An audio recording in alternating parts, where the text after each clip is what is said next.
विजयपुर नाम के राज्य में रहने वाला रामा लोहार एक बहुत ही होनहार लोहार था। उसके बनाए शस्त्र और लोहे की सलाखों का कोई मुकाबला नहीं था। विजयपुर के महाराज पूरन सिंह रामा लोहार से ही अपने सारे शस्त्र बनवाते थे, परंतु कई दिनों से रामा के पास कोई काम नहीं था। एक दिन, सुनिए जी, घर में अन्न का एक भी दाना नहीं है, बच्चे भूखे हैं। जानता हूँ रजनी, परंतु क्या करूँ, आजकल कोई शस्त्र या सलाखें बनाने आता ही नहीं है। हमारे महाराज सदा ही मुझसे शस्त्र बनवाते थे, परंतु उन्होंने भी पिछले कई दिनों से किसी सैनिक को शस्त्र बनाने के लिए नहीं भेजा। कदाचित कुछ सालों से कोई युद्ध ही नहीं हुआ है, इसीलिए शस्त्र की आवश्यकता ही नहीं पड़ी होगी। वो बात तो ठीक है जी, परंतु यदि घर चलाना है तो धन तो चाहिए। मैं जानती हूँ कि आप काम किए बिना किसी से धन नहीं लेते हैं, इसलिए आप महाराज से ऐसे ही जाकर धन की अपेक्षा नहीं करेंगे। फिर भी आप अगर महाराज से जाकर मिलेंगे तो। हाँ, मुझे अब महाराज से मिलना ही होगा। एक बार उनसे पूछ तो लूं कि शस्त्र बनाने का काम कब से शुरू कर सकता हूँ। रामा महाराज पूरन सिंह के महल में आता है और महाराज की जय हो। आओ आओ रामा लोहार, आज तुम यहाँ राजमहल में आए हो, कोई विशेष कार्य है क्या? मेरा विशेष कार्य क्या हो सकता है महाराज, मैं तो केवल ये पूछने के लिए आया हूँ कि शस्त्र और सलाखें बनाने का कार्य फिर कब शुरू करना है? उसका क्या है रामा, तुम्हें तो पता है कि कुछ वर्षों से हमारे राज्य में कितनी शांति है, कोई अपराध नहीं होता, इसीलिए अपराधी को पकड़ने के लिए सलाखों की आवश्यकता नहीं पड़ती और किसी के साथ युद्ध करना नहीं हुआ। इस कारण से शस्त्रों की भी आवश्यकता नहीं पड़ी। पहले के बनाए हुए शस्त्र अभी भी अच्छी स्थिति में हैं। आपकी बात उचित है महाराज, परंतु यदि मुझे काम नहीं मिला तो मैं कमाऊंगा क्या? ऐसी बात है तो तुम मुझसे धन ले जा सकते हो, मैं अभी महामंत्री से कहकर तुम्हें धन दे देता हूँ। नहीं नहीं महाराज, मुझे दान नहीं चाहिए। मेरे पिताजी ने मुझे सिखाया था कि कभी भी बिना काम के किसी से धन मत लेना, इससे अपना मूल्य कम हो जाता है। क्षमा कीजिए, परंतु मैं अपना सिद्धांत नहीं छोड़ सकता। परंतु फिर धन कैसे अर्जित करोगे? देखता हूँ महाराज, ईश्वर ने भूख दी है तो पेट भरने के लिए कोई साधन भी दे ही देगा। रामा अपने घर लौट आता है। अपनी पत्नी और बच्चों के भूखे चेहरे देखकर उसे बहुत दुख होता है। उस रात वो सब पानी पीकर सो जाते हैं। अगले दिन रामा अपने काम करने के स्थान पर आता है। देखता हूँ कोई राहगीर, कोई प्रजाजन लोहे की कोई वस्तु बनवाना चाहता हो तो मैं उसे बनाकर दे देता हूँ, कुछ तो धन प्राप्त होगा। रामा सोच ही रहा होता है कि तभी वहाँ वीरनगर राज्य के महाराज विक्रम सेन आते हैं। तुम ही रामा लोहार हो ना? हाँ महाराज, मैं ही रामा हूँ। मैं वीरनगर राज्य का राजा विक्रम सेन हूँ। मैंने तुम्हारी बहुत प्रशंसा सुनी है। सुना है कि तुम ऐसे शस्त्र और सलाखें बनाते हो कि वो आसानी से टूटते नहीं हैं। अब ये तो पुरखों की सिखाई हुई कला है महाराज, इसमें मेरा कुछ नहीं है। सुना है कि तुम्हारे महाराज पूरन सिंह भी तुमसे ही शस्त्र बनवाते हैं। ये तो उनकी उदारता है, वैसे तो हमारे महाराज इतने बलशाली हैं कि एक साथ दो हाथियों के साथ युद्ध करके उन्हें जमीन पर पटक सकते हैं। हाँ हाँ, उनके पराक्रम के विषय में कौन नहीं जानता। मुझे तुमसे एक काम है रामा, मुझे लोहे की इतनी मजबूत सलाखें चाहिए जिससे 4 हाथी एक साथ बांध सकें और वो सब मिलकर भी उसे तोड़ ना पाएं। अवश्य महाराज, परंतु एक प्रश्न पूछने की अनुमति चाहता हूँ। पूछो। इतनी मजबूत सलाखें आपको क्यों चाहिए? सच में किसी हाथी को पकड़ना है? हाँ, मेरे राज्य में कुछ ऐसे मदमस्त हाथियों ने आतंक फैला रखा है, किसानों की खेती को उजाड़ कर रख दिया है। उन्हें नियंत्रण में लाने के लिए मुझे उन सलाखों की आवश्यकता है। ये लो सोने की मोहरें, शीघ्र ही तुम सलाखें बनाने का कार्य आरंभ करो। महाराज विक्रम सेन रामा को एक पोटली सोने की मोहरें देते हैं। वो मोहरें देखकर रामा की आंखें चमक जाती है। वो सोचता है कि इन मोहरों से वो अपने घर के लिए आवश्यक सभी चीजें लेकर जा सकता है। बाकी का मूल्य तुम्हें कार्य संपन्न हो जाने के बाद मिलेगा। धन्यवाद महाराज, मैं शीघ्र ही सलाखें तैयार रखूंगा।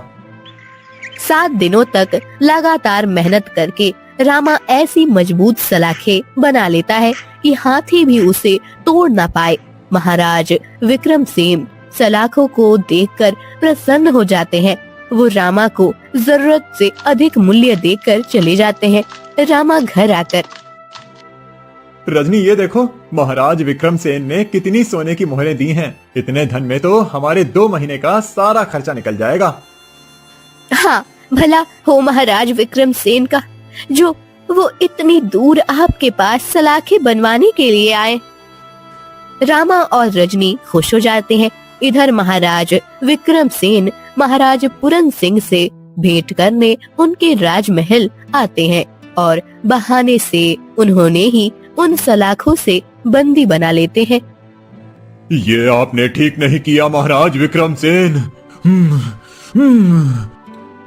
महाराज पूरन सिंह सलाखें तोड़ने का प्रयत्न करने लगते हैं। वो सलाखें इतनी मजबूत होती हैं कि उनसे टूट नहीं पा रही थी। महाराज पूरन सिंह अपना पूरा जोर लगा देते हैं, परंतु वो सलाखें नहीं तोड़ पाते। कितनी भी शक्ति का प्रदर्शन कर लो महाराज पूरन सिंह, फिर भी तुम इन सलाखों को नहीं तोड़ पाओगे। ये सलाखें विशेष रूप से तुम्हें बंदी बनवाने के लिए ही बनाई है मैंने। अब तुम्हें तुम्हारे राज्य के मध्य जो बगीचा है उसमें बंदी बनाकर खड़ा कर देता हूँ। तुम्हारे प्रजाजन भी तो देखें कि तुमसे अधिक बलशाली दूसरा राजा भी हो सकता है। ये तुम्हारी वीरता नहीं, कायरता है विक्रमसेन। भेंट करने आए थे और बंदी बनाकर जा रहे हो। कोई भी तुम्हें योद्धा नहीं कहेगा। सैनिकों, इस पूरन सिंह पर दृष्टि रखना। किसी भी परिस्थिति में ये भागना नहीं चाहिए। विक्रमसेन अपने सैनिक को पूरन सिंह पर दृष्टि रखने का आदेश देकर अपने राज्य लौट जाता है। रात हो जाती है। महाराज पूरन सिंह अभी भी सलाखें तोड़ने का प्रयत्न कर रहे थे। उनके शरीर से अब खून बहने लगता है। ये देखकर उनका मंत्री वृषभान, महाराज आप अधिक प्रयत्न मत कीजिए, आपके शरीर से रक्त बहने लगा है। यदि अधिक रक्त बह गया तो आप मूर्छित हो जाएंगे।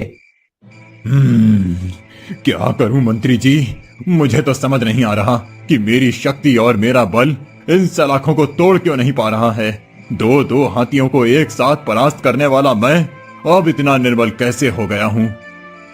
मैं प्रयत्न करता हूँ महाराज। मंत्री वृषभान अपनी तलवार से उन सलाखों को काटने का प्रयास करने लगते हैं, परंतु सलाखें नहीं कटती। मंत्री कुछ विचार करके, महाराज आप निर्बल नहीं हुए हैं, अपितु ये सलाखें इतनी मजबूत और शक्तिशाली बनाई गई हैं कि आप इन्हें सरलता से तोड़ न पाएं। अच्छा, परंतु विक्रमसेन के राज्य में ऐसी सलाखें कहाँ मिलती हैं? उनके राज्य में तो नहीं मिलती, परंतु ये तो संभव हो सकता है कि कदाचित किसी और ने उन्हें ये सलाखें बनाकर दी हों। कोई और? परंतु कौन? महाराज हमारे और हमारे आसपास के कई राज्यों में केवल एक ही लोहार है जो ऐसी बलशाली सलाखें बनाता है, और वो है रामा लोहार। हाँ, आप उचित कह रहे हैं मंत्री जी। ये सलाखें अवश्य रामा लोहार ने ही बनाई हैं। उसका इतना दुस्साहस कि मेरे विरुद्ध जाकर मेरे शत्रु से ही उसने हाथ मिला लिया। मंत्री जी, उसे अभी के अभी मेरे सामने ले आइए। अवश्य महाराज। मंत्री वृषभान रामा के घर आते हैं। मंत्री जी, आप इस समय यहाँ? क्या हुआ? मुझे बुला लिया होता।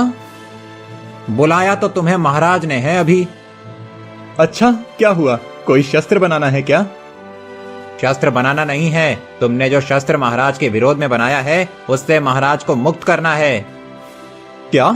महाराज को मुक्त करना है? अर्थात महाराज को किसने बंदी बनाया है? हाँ, उसी ने, जिसके साथ हाथ मिलाकर तुमने महाराज के साथ विद्रोह किया है। आप ये क्या कह रहे हैं मंत्री जी? मुझे कुछ समझ नहीं आ रहा है। तुमने ही महाराज विक्रमसेन को सलाखें बनाकर दी थी ना? हाँ, परंतु? कोई किंतु परंतु नहीं। तुम हमारे महाराज के साथ ऐसा कैसे कर सकते हो? मंत्री जी, मैंने महाराज के साथ कोई विद्रोह नहीं किया है। मैं तो ऐसा विचार भी नहीं कर सकता। ऐसी बात है तो तुमने विक्रमसेन को सलाखें बनाकर क्यों दी? केवल कुछ स्वर्ण के सिक्कों के लिए? मंत्री जी, उन्होंने कहा था कि उनके राज्य में कुछ मदमस्त हाथियों ने आतंक फैलाया है उन हाथियों को नियंत्रण में लाने के लिए उन्हें उन सलाखों की आवश्यकता थी। मुझे उनकी बात सत्य लगी और मैंने सलाखें बना दी। उस समय मुझे धन की आवश्यकता थी तो मैंने भी उनका काम करना उचित समझा, परंतु मैं ईश्वर को साक्षी मानकर कहता हूँ कि मुझे सत्य में नहीं पता था कि वो हमारे महाराज को बंदी बनाने वाले हैं। अब चलो, महाराज ने तुम्हें बुलाया है। महाराज ने बहुत प्रयत्न किया परंतु वो सलाखें टूट नहीं रहीं। महाराज को उन सलाखों से मुक्त करने का कोई तोड़ निकालो। महामंत्री जी, वो सलाखें मैंने इस प्रकार से बनाई हैं कि वो टूट नहीं सकती, उन्हें पिघलना ही पड़ेगा। समुद्र के पानी से वो सलाखें पिघल जाएंगी। यदि हम समुद्र के पानी को सलाखों के जोड़ पर एक धार में डालते रहेंगे तो वो जरूर पिघल जाएंगी।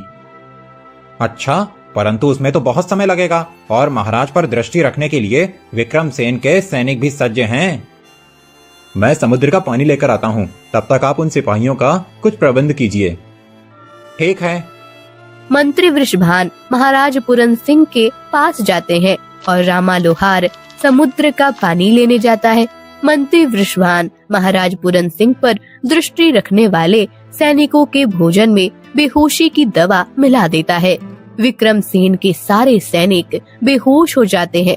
तभी रामा समुद्र का पानी लेकर आता है।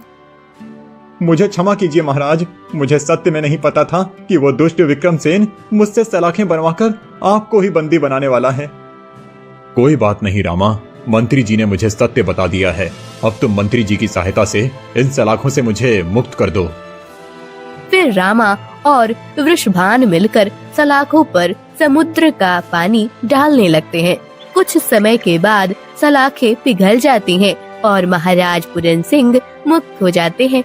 रामा महाराज के पैरों में गिरकर क्षमा मांगने लगता है।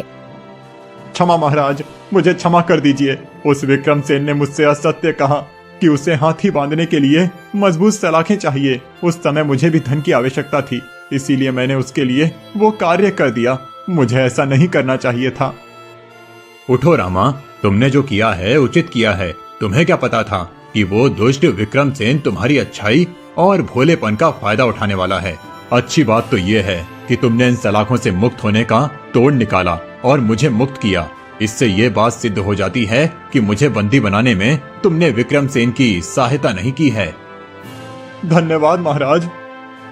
अब तुम एक कार्य और करो, ऐसी ही सलाखें बनाओ। मंत्री जी, आप कोई सामान्य सलाखें लेकर आइए और मुझे बांध दीजिए, ताकि कल जब विक्रमसेन यहाँ आए तो उसे संदेह न हो। तब तक उसके सैनिक भी जाग जाएंगे। रामा, तुम मेरे कुछ सैनिकों के साथ वो सलाखें लेकर यहीं पीछे छुपकर रहना। अवश्य महाराज, मैं आज पूरी रात जागकर सलाखें बनाता हूँ। रामा अपने काम पर चला जाता है और मंत्री वृषभान सामान्य सलाखों से पूरन सिंह को बांधकर रख देता है। अगले दिन विक्रमसेन आकर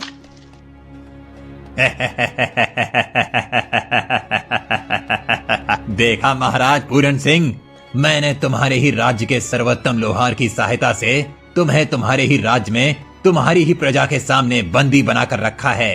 अब तुम मुझसे युद्ध भी नहीं कर सकते। अब तो मैं इस राज्य का स्वामी बन जाऊंगा और तुम मुझे कभी नहीं रोक पाओगे। विक्रमसेन जोर जोर से हंसने लगता है। तभी महाराज पूरन सिंह भी हंसने लगते हैं और सलाखें तोड़कर मुक्त हो जाते हैं।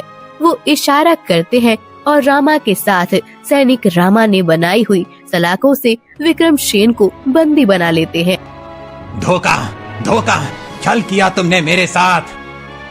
छल तो तुमने मेरे साथ किया था। खुद भेंट देने आए थे और मुझे बंदी बना लिया। अरे रामा तो मेरी प्रिय प्रजाजन का नागरिक है। मेरा कोई भी प्रजाजन कभी मेरे विरुद्ध जाने का विचार भी नहीं कर सकता।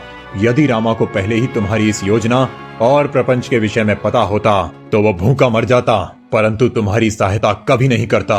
अब बंदी तुम बनोगे और वो भी मेरे कारागार में। सैनिकों, ले जाओ इस दुष्ट को। महाराज पूरन सिंह के सैनिक विक्रमसेन को ले जाते हैं। पूरन सिंह जानते थे कि विक्रमसेन को बंदी बनाने के बाद उसका पुत्र समरसेन उसे मुक्त कराने के लिए महाराज पूरन सिंह के राज्य पर आक्रमण करेगा। भीषण युद्ध होगा और युद्ध के लिए कई शास्त्रों की आवश्यकता होगी। पूरन सिंह रामा लोहार को कई शास्त्र बनाने का कार्य शुरू करने को कहते हैं। काम मिलने के बाद रामा को धन ही प्राप्त होता है और उसकी गरीबी समाप्त हो जाती है। अजय और विजय दोनों दोस्त एक वन के मार्ग से जा रहे थे। अचानक घना अंधेरा छाने लगता है और बारिश शुरू हो जाती है। बिजलियों की कड़कड़ाहट के साथ बारिश और जोर धरने लगती है। अरे अचानक बारिश कैसे शुरू हो गई? अरे वो बाद में सोचते हैं, अभी जाकर किसी घने पेड़ के नीचे रुक जाते हैं। दोनों दोस्त एक बड़े पेड़ के नीचे खड़े हो जाते हैं। बारिश से बचने के लिए दोनों सिकुड़कर खड़े होते हैं। तभी उन्हें शेर की गुर्राने की आवाज आने लगती है। विजय, तुमने सुना? शेर के गुर्राने की आवाज आ रही है। हाँ, मैंने भी अभी शेर की आवाज सुनी। लगता है शेर कहीं आसपास ही होगा। लगता है आवाज हमारे पीछे से आ रही है। हाँ, चलो भागो यहाँ से, नहीं तो बारिश से बचते बचते जान से हाथ धोना पड़ जाएगा। अजय और विजय भागने लगते हैं। भागते भागते उन्हें एक गुफा दिखाई देती है। चलो हम उस गुफा में जाकर छुप जाते हैं। अरे लेकिन वो गुफा उसी शेर की हुई तो?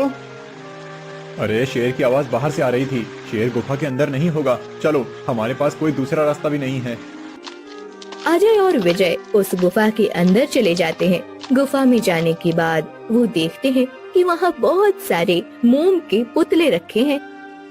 ये मोम के पुतले किसने रखे होंगे? देखो, बिल्कुल हम मनुष्यों के जैसे हैं। हाँ दोस्त, इन मोम के पुतलों को देखकर लगता है कि कई दिनों से ये यहाँ पर हैं। परंतु एक बात समझ में नहीं आ रही कि ये पुतले अभी तक पिघले कैसे नहीं? गुफा में तो कोई गर्मी नहीं है। तभी उनके पीछे से एक भयानक दानव चलता हुआ आता है और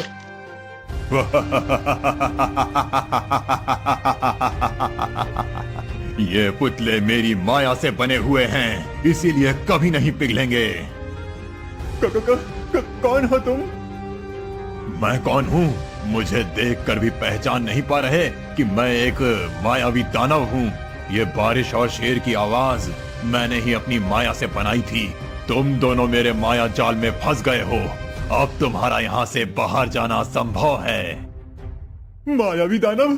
अजय भागो यहाँ से, ये दानव हमें खा जाएगा। विजय की बात सुनते ही अजय भी भागने लगता है। दोनों को भागते हुए देखकर दानव उन्हें पकड़ लेता है और भागो मत, मैं तुम्हें खाने वाला नहीं हूँ। तुम्हें बस मेरा एक कार्य करना होगा। यदि तुमने वो कार्य कर दिया तो मैं तुम्हें छोड़ दूंगा, और यदि तुमने मेरा कार्य करने के लिए ना कहा तो इन सभी पुतलों की तरह तुम दोनों के भी मोम के पुतले बन जाएंगे। मतलब ये सब मोम के पुतले मनुष्यों से बने हैं? हाँ, ये सब वही मनुष्य हैं जिन्होंने मेरा कार्य करने के लिए मना कर दिया था। ऐसा कौन सा कार्य करवाने वाले हो तुम हमसे? इस गुफा की पूर्व दिशा में जाने के बाद एक सुरंग दिखती है, जहां से सीधे पाताल लोक का राज्य शुरू होता है। उस राज्य की महारानी अरुंधति का एक तोता है, जिसके गले में एक दिव्य मोतियों की माला है। तुम्हें मेरे लिए उस माला को लेकर आना है। क्या पाताल लोक में जाना है?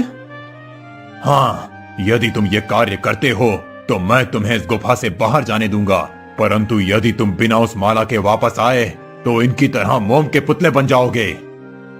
नहीं, हमें मोम के पुतले मत बनाना, हम उस माला को तुम्हारे लिए लेकर आएंगे। अरे विजय, तुम ये क्या कह रहे हो? हम कैसे जाएंगे पाताल लोक? हम प्रयास तो कर सकते हैं ना? अजय और विजय दोनों उस माला की ढूंढने के लिए चले जाते हैं। गुफा से पूर्व दिशा की ओर दूर तक जाने के बाद अजय और विजय को वो सुरंग दिखाई देती है। लगता है वही सुरंग है। हाँ, चलो उस सुरंग के नीचे जाते हैं। अजय और विजय उस सुरंग से नीचे जाते हैं और उन्हें पाताल लोक का द्वार दिखाई देता है। वो दोनों उस द्वार को खोलने के लिए हाथ लगाते हैं कि तभी ढेर सारी मधुमक्खियां आकर उनके शरीर को काटने लगती हैं। उन मधुमक्खियों के हमले को वो सह नहीं कर पाते और दोनों बेहोश होकर नीचे गिर जाते हैं। एक दिन उस राज्य के राजा महाराज भद्रश्रवा उसी वन से जा रहे होते हैं। तब फिर से अचानक बारिश शुरू हो जाती है। अरे, ये तो वर्षा का मौसम नहीं है। ये अचानक वर्षा कैसे शुरू हो गई? आसमान में तो वर्षा के बादल भी नहीं थे। ये कोई सामान्य घटना नहीं है, जरूर कोई अनुचित बात है। महाराज भद्रश्रवा ये सोच ही रहे थे कि तभी उन्हें शेर की आवाज सुनाई देती है। महाराज शेर की आवाज किस दिशा से आ रही है ये देखने लगते हैं। शेर की आवाज तो पीछे से आ रही है। ऐसा लग रहा है मुझे सचेत रहना होगा। बारिश बढ़ने लगती है और शेर की आवाज भी और पास आने लगती है। तब मुझे इस वर्षा और शेर से अपना रक्षण करने के लिए कहीं छुपना होगा। इस वन में ऐसा कौन सा स्थान हो सकता है जहां मैं सुरक्षा पूर्वक छुप सकता हूं? महाराज भद्रश्रवा ये सोचते हुए आगे बढ़ने लगते हैं। तभी उन्हें वही गुफा दिखाई देती है। महाराज भद्रश्रवा उस गुफा में जाकर छुप जाते हैं। तभी वो भयानक दानव उनके सामने आ जाता है। दानव को देखकर भद्रश्रवा अपनी तलवार निकालते हैं। तलवार निकालने की कोई आवश्यकता नहीं है राजा। मैं तुम्हें कोई हानि नहीं पहुंचाऊंगा यदि तुमने मेरी बात मान ली तो। कौन सी बात? वही बात जो मैंने आज तक मेरी माया में फंसकर इस गुफा में आए हुए सभी मनुष्यों को बताई थी, परंतु वो मेरा कार्य करने में असमर्थ थे। परंतु तुम तो एक राजा हो, मैं तुमसे मेरे कार्य की पूर्ति की अपेक्षा कर सकता हूँ। ऐसा कौन सा कार्य है? इस गुफा की पूर्व दिशा में एक सुरंग है जिससे नीचे जाने के बाद पाताल लोक का राज्य आता है।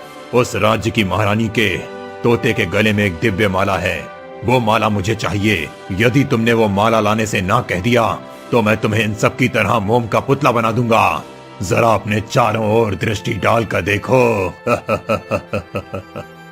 महाराज भद्रश्रवा अपनी चारों ओर देखते हैं, उन सभी मोम के पुतलों को देखकर। इसका अर्थ यह है कि मुझे जो जानकारी प्राप्त हुई थी वो सत्य थी।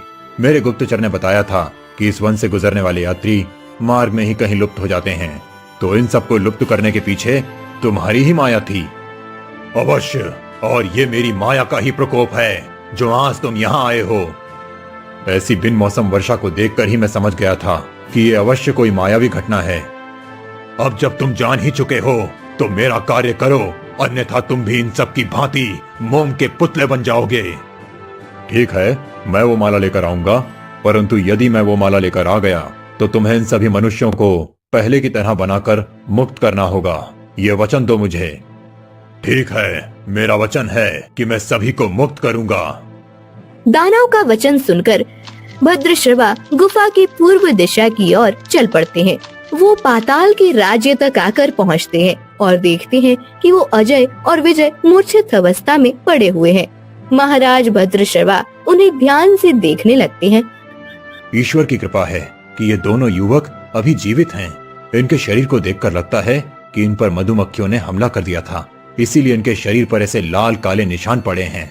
मुझे सचेत रहकर आगे बढ़ना चाहिए। भद्रश्रवा ऐसे विचार कर ही रहे थे कि तभी उन्हें मधुमक्खियों के पारों की आवाज आने लगती है। उस आवाज को सुनकर अवश्य ये मधुमक्खियां इस राज्य की सुरक्षा के लिए यहाँ रखी गई हैं। इन्हें मेरी गंध आ गई है, इसीलिए वो मुझ पर हमला करने के लिए निकली होंगी। मुझे इनसे बचने के लिए कुछ करना होगा। महाराज कुछ क्षण विचार करते हैं और बाहर आते हैं। वहाँ उन्हें एक सरोवर दिखाई देता है।